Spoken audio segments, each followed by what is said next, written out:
What's up everybody, it's Sean here today to give you guys a review of the Teddy Santis New Balance 990 V2 in this Chrysanthemum colorway. Today's video, as usual, is brought to you by Heffelux. Heffelux is my all-time favorite sneaker insoles, and they sell eTPU insoles, which essentially is the same material you'll find in Adidas Boost. So if you're looking to add some additional comfort inside your shoes, be sure to check out their website, which I've linked down below in the description box. You'll see they sell a variety of different insoles, so depending on the type of insole density and the cushioning setup you're looking for, you're going to find there's a suitable pair for everyone. So I've been a paying customer of Heffelux for years now, and to me, I find them to be very comfortable. So if you guys want to check them out and try a pair for yourself, be sure to use the code SEANGO at checkout and get 15% off your entire purchase. So this is another pair, part of Teddy Santis' New Balance Made in USA collection. Teddy Santis, better known as the founder of Aimé Leon d'Or, was named the creative director of New Balance's Made in USA line last year, and his biggest project that we know of, at least so far, has been the planned release of 16 different colorways of New Balance 990 silhouettes. So all 16 are set to drop this year, with these bad boys releasing alongside a Scarlet colorway of the 990 V3, both pairs releasing on July 28th. So I don't know what was going on with New Balance Canada's warehouse. I ordered both of those pairs on the 28th, and I didn't get them until a couple days ago. So shipping was just extremely slow. So that's why my review on these pairs are coming in so late. But you know, as the saying goes, it's better late than never. So here I am to give you guys a review of this pair. So these retailed for a price of $195 US or $275 here in Canada. The style code is M990AD2. And the official colorway is Chrysanthemum and New Balance Navy. So diving into the details of this sneaker, so again, this is a made in USA New Balance, and as you look at the toe box, the base layer here, this is constructed out of a navy blue colored mesh. Right above this we have this dark gray, almost black colored reflective 3M panel, and then overlaid on either side, we have this navy blue colored pig suede. Surrounding the front toe cap, we have this very fuzzy long-haired suede, which is done in a bit of a faded red sort of tone. Moving downwards on the quarter panel, here we have more of a flatter suede, and this is done in a slightly darker red compared to the suede used on the toe box.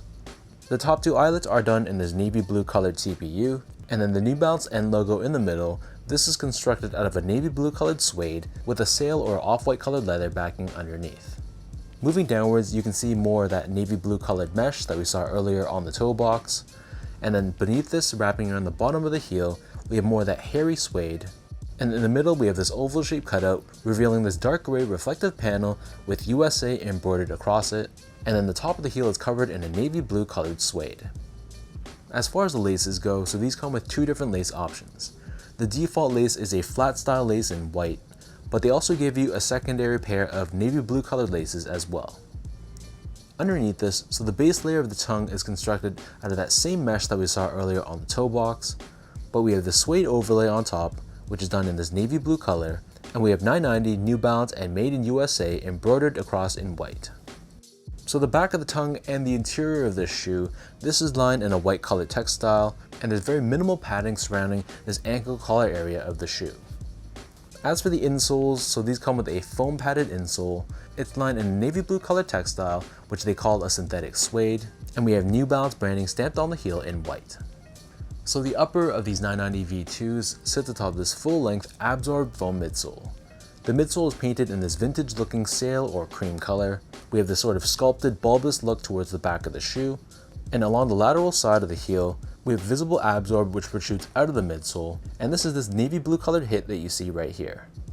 And then above this, surrounding the bottom of the heel, we have this navy blue colored TPU heel clip, which is there to give you additional support and structure for the back end of this shoe.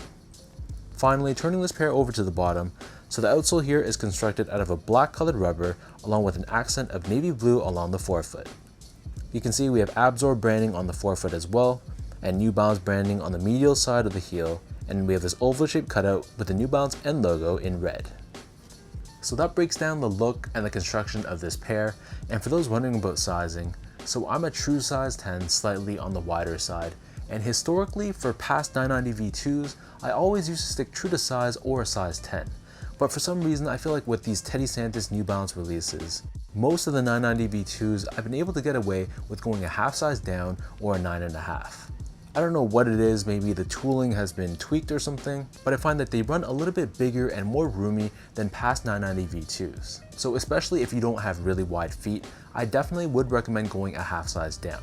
Just to give you guys a point of comparison, I go a half size down or 9.5 in other New Balance silhouettes like the 992, the 990 V3, V4, V5, and a lot of my 550s as well. And in comparison, I usually stick true to size over size 10 in other New Balance silhouettes like a lot of my 997s because I find that they're a little bit more narrow in the toe box, along with a lot of made in UK models like the 991, the 1500, and the 1530. Moving on to the topic of comfort, so unfortunately, in my opinion at least, the 990 V2, especially when you compare it to, for example, the V3, V4, and V5, this one isn't as comfortable as those. So I feel like the forefoot area especially, the midsole here is quite thin, so you don't feel as much softness and as much cushioning underfoot as you do compared to those later models. But that's not to say that it's uncomfortable by any means. I mean, for just an everyday casual use shoe, this shoe is going to be perfectly fine. I just find that there's better options out there if you're looking for a very, very comfortable New Balance sneaker. Finally, in terms of the overall quality and the craftsmanship. So first off, material quality, I thought it was really, really good. The variety of the suedes used, both this long-haired or fuzzy suede and the pig suede, which was a little bit flatter, both felt very high quality and very premium.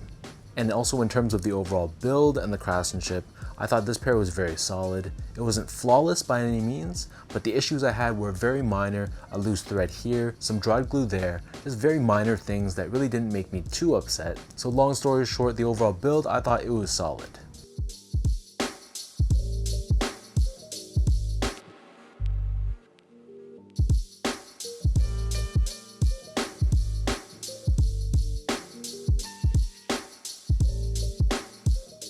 With all that out of the way now, let me lace these up and I'll show you guys how these look on feet.